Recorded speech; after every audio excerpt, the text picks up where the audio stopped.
코리아. 정식 영문 풀네임은 리퍼블릭 오브 코리아입니다. K-팝, K-드라마의 K가 코리아죠. 프랑스어로는 꼬레라고 합니다.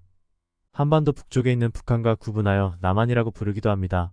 북한의 정식 영문 풀네임은 데모크래틱 피플즈 리퍼블릭 오브 코리아, DPRK, DPR 코리아입니다.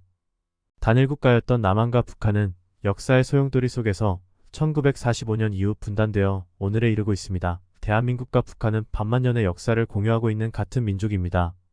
80년에 가까운 분단의 세월을 극복하는 것은 쉽지 않은 일이지만 언젠가 통일을 통해 다시 국력을 모으면 더 큰 발전을 이룩할 수 있게 될 것입니다. 코리아를 한국어로는 대한민국이라고 하죠. 대한은 1897년 고종이 대한제국을 선포하면서 선택했습니다. 줄여서 한국이라고 부르기도 합니다. 대한민국 중 대한의 어는 삼국시대 때로부터 유래한 것입니다. 삼국시대 이전에 존재하던 국가들인 마한, 진한, 변한을 통칭해서 삼한이라 불렀습니다.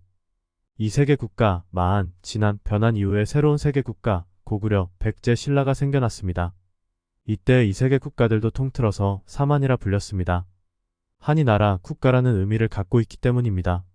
나중에 이 새로운 삼한이 통일된 후 큰 국가라는 뜻으로 대한이라고 불렀습니다. 7세기부터는 한반도에 존재하는 나라를 대한으로 불러왔다는 것이죠.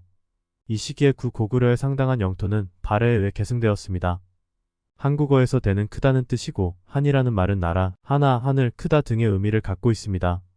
미는 국민, 국은 나라를 의미하죠. 외국에서 코리아라고 부르기 시작한 것은 고려 때부터입니다. 한반도에 위치했던 왕국인 고려에 교역하러 찾아온 무슬림 상인들이 고려라는 국명을 아랍어로 쿠리아라고 부른 것이 기원입니다. 고려가 멸망하고 조선이 세워진 이후에도 외국에서는 계속 코리아라고 불렀습니다. 어원이 고려이기 때문에 고려를 무너뜨리고 세운 나라인 조선 때는 외국인들이 코리아라고 부르는 것을 불편하게 여겼습니다. 그러나 이미 수많은 외국에서 널리 쓰이고 있었기 때문에 코리아라는 명칭을 계속 쓸 수밖에 없었습니다. 실제로 고종 때 대한제국을 코리안 엠파이어라고 하지 말고 엠파이어 옵 대한이라는 영문 호칭을 사용해달라고 주한 외국 공사관에 요청했지만 잘 지켜지지 않았습니다. 결국 영문 국가명 변경을 포기하고 코리아란 명칭을 사용하기 시작했습니다. 조선이라는 이름은 한국인의 시조인 단군에 의해 기원전 2333년경 한반도에 처음 세워진 나라의 이름인 조선에서 가져온 것입니다. 오늘날에는 구분하기 위해 이 나라를 고조선이라고 부릅니다. 고려 왕국의 이름은 한반도의 고대 왕조 국가인 고구려를 계승하기 위해 지어졌습니다. 고구려의 국호는 이미 5세기 장수왕대의 고려로 계칭했지만 오늘날에는 두 나라를 구분하기 위해 고구려라 부르고 있습니다.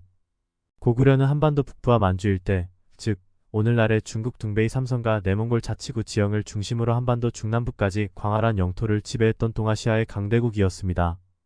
이제 코리아, 대한민국이라는 이름의 기원에 대해 이해하셨나요? 현대 코리아라는 이름의 뿌리는 5세기 이후 이어져 오고 있는 것입니다.